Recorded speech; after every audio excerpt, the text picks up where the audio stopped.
Hello, beautiful. I know you look so perfect now, but the most important step now is aftercare. How you take care of your eyebrow or your eyeliner or your lips is how good the color come out. So this is so important. I know there's a lot of you do not read the paper I give it to you, or when I talk to you during your session, you don't listen. So I'm going to show you how you wash your eyebrow, okay? I have people call me after 7 days if I can wash my eyebrow now. Oh my God, that can go wrong. Okay, you can get infected like that. So after 24 hours, I need you to wash your eyebrow. The antibacterial soap and ointment is in your aftercare kit that I gave it to you. Make sure you use them. Okay, you don't need a lot. Make sure your face and your eyebrow are moist, and you only need like a drop or two of the soap. And then rub it in your hand. Okay, put it in your eyebrow gently. Go in circle motion so that way you can wash everything that are sticking on the ink.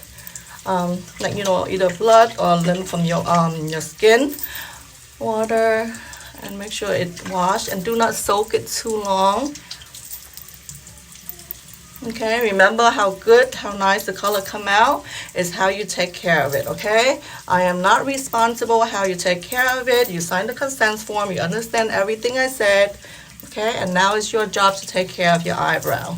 Once you finish, okay, pat dry, make sure the soap are off, okay? That's why we don't put a lot. And let's just let the air dry. And as for the ointment, depend on which procedure you do. You can either apply it 2 days or 3 days or 4 days after. I do not want you to apply the ointment right away because it leaves the cut open. So when the air dry, it heals faster, and it's more chance for the ink to stay in your skin longer.